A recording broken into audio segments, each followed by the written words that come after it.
Salut Sakura, c'est Rosalie. Morgane. Et aujourd'hui, on répond à vos questions sur le thème voyage au Japon. Partie 2. Oui, parce que donc il y a une partie 1 avec plein de réponses aux questions. Et donc comme c'était tellement long, on a divisé ça en deux. Donc on prend la suite des questions que vous avez posées sur l'onglet communauté de ma chaîne. Donc j'avais dit...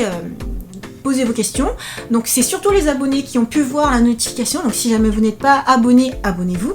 Et à partir de ça, donc on fait cette vidéo. Donc voici vos questions. Question de Loting. Tokyo Skytree, le Mori Building Digital Team Lab à Odaiba et la tour Sega à Akihabara sont-elles ouvertes les jours fériés? Bisous à vous.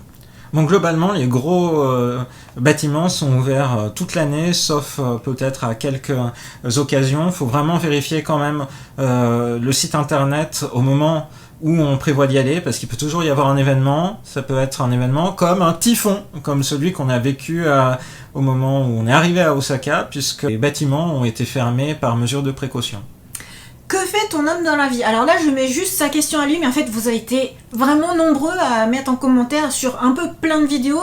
Mais que fait Morgane? Que fait Morgane? Que fait Morgane? Merci pour votre intérêt. La réponse courte, c'est enseignant-chercheur en informatique, intelligence artificielle. Voilà. La réponse plus longue, on a préparé une FAQ rien que sur Morgane. Donc allez voir sa FAQ où il va détailler justement ce qu'il fait et pourquoi on est au Japon grâce à son travail. Voilà. Question de Victor Moon. Peut-on se faire comprendre en parlant français? Non. Quels sont en général les horaires d'ouverture et fermeture des magasins? Ça dépend des lieux. Donc dans les grandes villes, les magasins restent ouverts assez tard, 20h, 21h, voire 22h, voire minuit à Tokyo parfois pour certains types de magasins. Dans les petites villes, on se retrouve parfois oh, les magasins sont fermés, il est 18h. Voilà, mais ça dépend vraiment du lieu où on va. Question de Floki Nini. Est-ce vrai que les Japonais sont timides si on leur demande le chemin? Est-ce vrai que les Japonais ne parlent pas anglais? Alors je dirais plutôt oui à tout. Il y a des personnes qui vont se sentir mal à l'aise, mais de peur de pas pouvoir bien rendre service. Donc le plus facile en fait, c'est d'attendre que les gens viennent à nous. Par exemple, tu consultes ta carte ou ton Google Maps et puis t'es et il y a toujours quelqu'un qui va voir que t'es dans l'embarras et qui va venir dire « Ah, est-ce que je peux t'aider ?» Et dans ce cas-là, c'est quelqu'un qui va soit être à l'aise avec l'anglais, soit être à l'aise avec communiquer avec toi d'une manière ou d'une autre avec des gestes ou des trucs comme ça.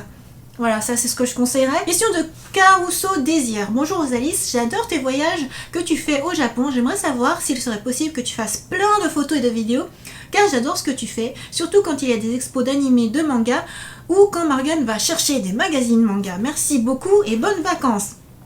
Alors oui à tout. Et justement, ça fait à peine 3 jours qu'on est au Japon, un petit peu moins d'une semaine. On a tourné plein de vidéos. Alors pour ma part, pour ce qui est des photos et des vidéos, dans le sens plein, je mets tout en story en fait. Du coup, il y a les stories YouTube, les stories Instagram, les stories Facebook. En fait, c'est les mêmes. En fait, je les distribue partout. Je me donne la peine de mettre sur toutes les plateformes. Donc sur Instagram et Facebook, du coup, ces stories-là, en fait, je les ai épinglées de sorte que même si vous passez au-delà des 24 heures, vous puissiez continuer de les voir. Et sur YouTube, bah, c'est encore mieux parce que si vous n'êtes pas abonné, abonnez-vous parce que du coup, vous pouvez les voir pendant 7 jours. Donc voilà, génial. Du coup, j'en mets beaucoup plus que la normale, des photos et aussi des mini-vidéos. Pour ce qui est de Morgane va chercher des magazines manga. Oui, avec plaisir, voyons, c'est le genre de vidéo que j'adore faire.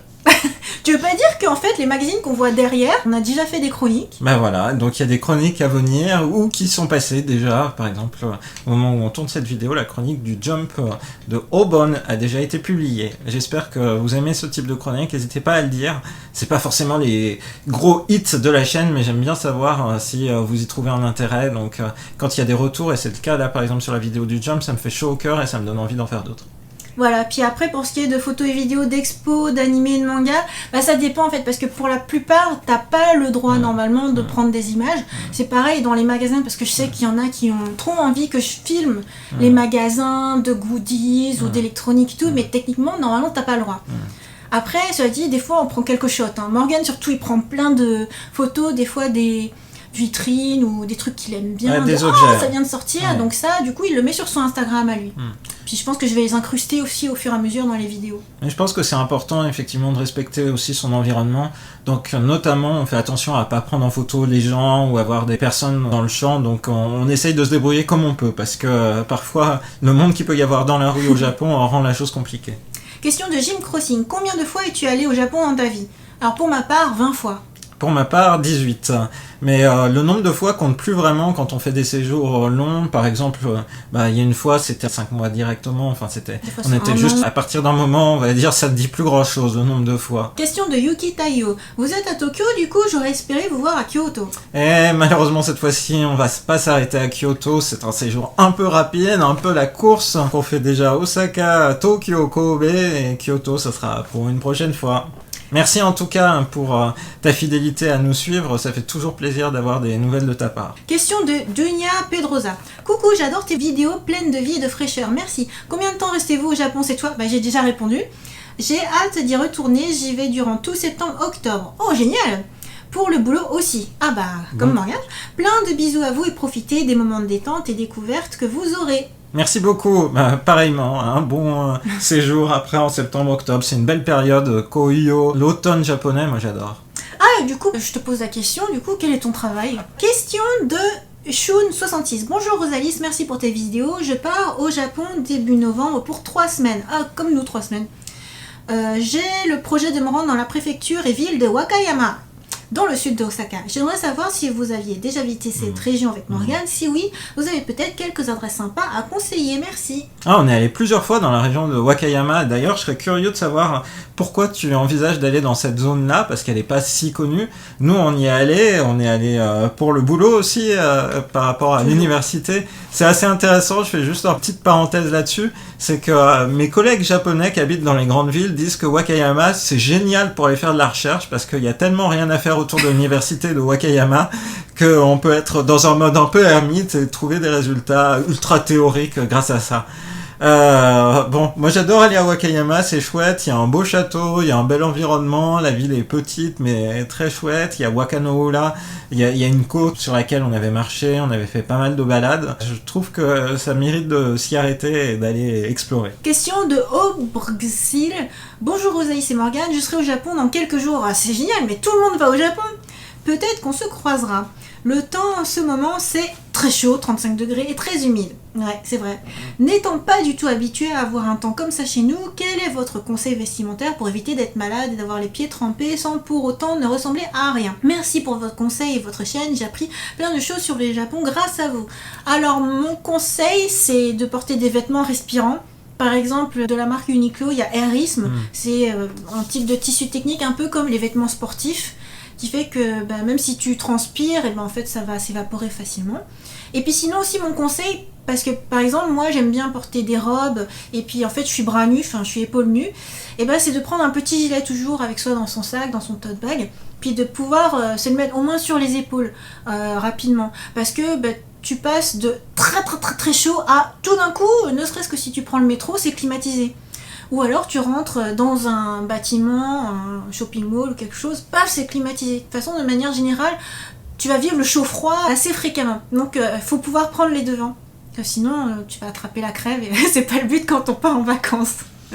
Et pour rebondir, je voulais aussi dire qu'il y avait des vêtements qu'on ne trouve pas en France en termes de légèreté. Comme tu le dis, moi j'ai des pantalons qui sont des pantalons Uniqlo. Et des fois je cherche l'équivalent en France chez Uniqlo aussi, et en fait la matière légère qu'ils font n'est pas disponible parce qu'en France il fait pas si chaud, il n'y a pas besoin d'évacuer à ce point la transpiration. Question de Skinless 2005. Salut Tata Rosalis, j'ai 14 ans et je suis depuis pas longtemps et j'aime bien ce que tu fais car j'adore le Japon. Merci beaucoup, tu as presque l'âge de mon neveu et de ma nièce Jadstar et Max Raft. En fait ils ont juste 1 an de plus que toi. Du coup, c'est super sympa. Question suivante. Ken Gobjlig Renault. Je voudrais savoir si au Japon, c'est facile de se repérer en ville. Eh bien, maintenant, avec Google Maps, c'est ultra facile. Donc, dès qu'on a des données et qu'on peut consulter Google Maps, il n'y a vraiment aucun problème. On retrouve assez facilement. C'est petit, comme on dit. Alors donc tout ça c'était les questions dans l'onglet communauté de la chaîne YouTube. Maintenant Morgane, comme je vous disais, il a un compte Instagram et il a posé la même question, pour la FAQ sur une story. Voilà. Donc je propose qu'en fait ce soit toi qui poses les questions pour tes questions Instagram. Ok, on va faire ça. Question de Véronique. Comment se prépare-t-on au passage dans Typhon ? On se prépare en mode bunker. On va faire des courses pour prévoir d'avoir à manger, pour prévoir de ne pas avoir à sortir en fait. On s'informe beaucoup. Donc on n'est plus à l'ère où il faut s'informer par la radio, on peut s'informer sur son smartphone, sur internet, ou en allumant la télé tout simplement. Tu vois tout de suite ce qui se passe. Alors après, certes, il faut pouvoir comprendre le japonais. Mais de toute façon, en gros, t'as aussi un affichage anglais partout où tu vas, même quand tu vas dans les métros et tout ça, c'est affiché. Et ensuite, prévoir d'avoir des choses à faire chez soi. Donc nous, c'était génial parce que par exemple, on avait le Onsen, on a la librairie chez nous. On a de quoi faire à 2 pas de chez nous. Et puis, on a plein de lectures, puisque Morgane, il a acheté plein de trucs. Donc voilà, en gros, c'est ça surtout. Mais je dirais que le point le plus important, c'est s'informer. Parce que sinon, en fait, tu sais pas, tu connais pas les niveaux d'alerte, tu t'es là en voyage, tu te dis, bon, tel jour, en fait, je vais aller me promener. Mais en fait, non, c'est catastrophe naturelle, il faut vraiment faire attention, quoi. Voilà, donc on a vécu le typhon comme... une catastrophe, alerte rouge, voilà. Je voudrais rebondir sur ce que tu dis parce qu'hier soir il y avait un reportage justement sur la manière dont les Occidentaux avaient ressenti ce passage du typhon et la communication, et beaucoup d'Occidentaux se plaignaient que la communication elle était que en japonais sur les sites internet ou autres, et donc les Japonais voyaient comme un élément d'amélioration de leur propre communication. Mais globalement, à l'ère d'internet maintenant, vous avez quand même un Google Translate qui est ultra puissant du japonais vers l'anglais. Donc même si les infos sont sur des sites japonais, notamment CJR, JAL, ANA, enfin les grandes entreprises japonaises, si on le passe dans Google Translate, on a directement la traduction. Donc, oui, mais toi en fait tu voyais sur Twitter aussi. Tout à fait. Ok, question suivante. Après les nombreux voyages effectués, avez-vous encore des choses à découvrir ? Mais oui, tellement. Et puis moi, la première chose que je réponds, c'est qu'on n'est toujours pas allé à Hokkaido, qui est une des principales îles du Japon au nord, mais non, mais on n'y est toujours pas allé. Ouais. Donc ça fait partie des choses à découvrir. Donc oui, on a encore pas mal de choses à découvrir. La plupart du temps, on était, entre guillemets, coincés à Tokyo pour le travail. Oui, notamment parce que mon travail ne me permettait même pas de faire des séjours privés plus de 2 jours, c'est-à-dire de partir le week-end samedi dimanche. Ça rend les choses compliquées. Puis après, le pays se renouvelle énormément, donc tu peux te dire « Ah ouais, j'ai fait le tour du Japon en telle année », mais en fait, genre 2 ans plus tard, il faut que tu recommences tout. Question de Michaela BD. Pour un séjour au Japon hors grande ville connue de tous, quelle province conseillerais-tu ? En fait, j'avais beaucoup aimé aller à Kyushu parce que c'était une ambiance totalement différente. Donc Kyushu, d'aller à Kumamoto, Fukuoka ou autre, c'était génial. Et deuxième élément, un petit coup de cœur, c'était d'aller à Okinawa, mais pas à Nara, mais sur l'île de Ishigaki. On était allé sur la petite île de Taketomi. Ensuite, c'était très tranquille, pas tant touristique, très beau. Pas de touristes. Vraiment une super expérience dans le Japon, un peu à la fois sublime et puis provincial. Question de Michael. Quelle est la ville que vous préférez... Attends, tu dis pas en entier son pseudo. Michael love you so much. Michael love you so much. Mais non, mais il change des fois de pseudo, oui. Oh. Donc c'est pour ça. Quelle est la ville que vous préférez au Japon et pourquoi ? Tokyo, moi je dirais. Parce que tu peux tout faire là-bas. C'est vrai. Clairement, on peut tout faire. Bon, deuxième ville qu'on adore, enfin moi... la tienne ? Kobe. Ouais. Voilà. Donc, c'est un peu l'autre ville où on va tout le temps. C'est les villes avec lesquelles on a mis en place des collaborations au niveau du boulot. J'ai quand même collecté les commentaires que vous avez posés dans les vidéos, les premières vidéos qu'on a faites en étant au Japon. Sur la vidéo Haul au Japon, nos premiers achats le premier jour arrivé en voyage. Question de Ekidre Jik. Salut Rosalie, c'est sympa ce haul. Vous restez combien de temps au Japon ? J'ai déjà répondu au début de la vidéo. 3 semaines. Et si ce n'est pas trop indiscret, je me suis toujours demandé, il fait quoi comme profession Morgane ? Ah, c'est la question que tout le monde pose ! Mais que fais-je ? Il faut aller voir la FAQ Morgane. Question de Shun66. Hello, je voulais savoir, la carte Suica marche aussi dans le métro d'Osaka ?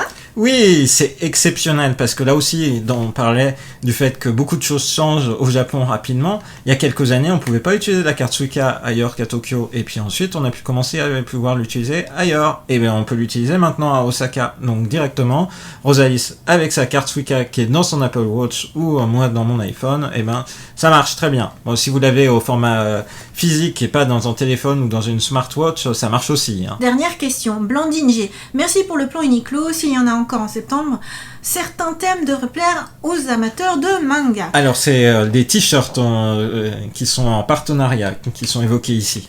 Pas d'idée particulière pour le thème de prochaine vidéo, à part vous suivre dans vos journées. En fait, à chaque fois, je vous demande qu'est-ce que vous voulez comme type de vidéo, de vlog au Japon, parce que j'en ai fait un peu genre au moins 500, je crois, et je finis par plus savoir quoi faire. T'en as fait beaucoup, effectivement, de tous nos séjours. Et à chaque fois, vous répondez un peu Betsuni. En japonais, Betsuni, c'est un peu c'est comme tu veux, ou alors je m'en fous. Et c'est pas facile du coup de pouvoir vous contenter avec ça. J'ai entendu que vous aviez demandé des repas végétariens dans l'avion. C'est pas trop compliqué de le demander, il y a quoi à manger dedans? En fait je suis végane mais j'ai peur de ne rien avoir à manger si je demande un menu végétalien. Merci encore pour cette vidéo, continue comme ça. En fait, maintenant, les principales compagnies aériennes te permettent de choisir le type de repas que tu veux avant de partir. Donc, il faut bien penser à le faire avant l'enregistrement, une fois qu'on a réservé ses billets, à retourner voir le site internet de sa compagnie aérienne et de choisir le repas en question si ça n'a pas été fait au moment de la réservation. Donc, on peut choisir repas végétarien, repas végétalien.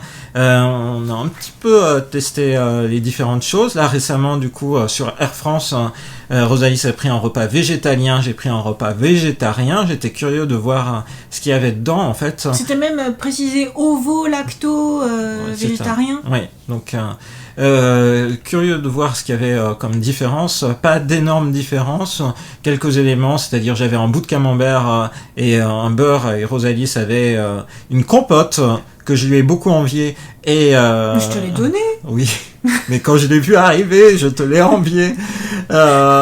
Et une margarine végétale. Pour le reste, c'était grosso modo la même base. Donc, c'est vraiment bien. Et j'ai tout de suite trouvé, quand on a commencé à demander les repas végétaliens dans les avions, que ce soit chez JAL, chez Air France ou autre, que la qualité était meilleure que quand l'époque où on ne mangeait pas végétarien. C'est ultra facile et il faut pas hésiter. Il y a pas mal de choses à manger. C'est le même niveau, le même volume, on va dire, qu'un repas non végétarien, donc c'est super. Moi je trouve en plus qu'au niveau qualitatif on y gagne, donc j'encourage vivement. Et en plus on est servi avant tout le monde. C'est vrai. Ça c'est trop bien. Voilà, du coup merci pour toutes vos questions, il y en avait vraiment beaucoup. On sent que c'est quelque chose qui vous intéresse, le voyage au Japon, et on en est très content parce que nous on adore ça quoi. C'est un petit peu le plaisir de la vie. Et merci beaucoup Morgane de faire tomber tes prises, c'est ça? T'étais en train de faire joujou avec tes prises. Voilà, donc j'allais dire merci beaucoup Morgane de nous permettre de voyager autant. Ah, c'est gentil, merci beaucoup. On espère que cette vidéo vous a plu. C'était Rosalie. C'était Morgane. Bye bye. Bye bye.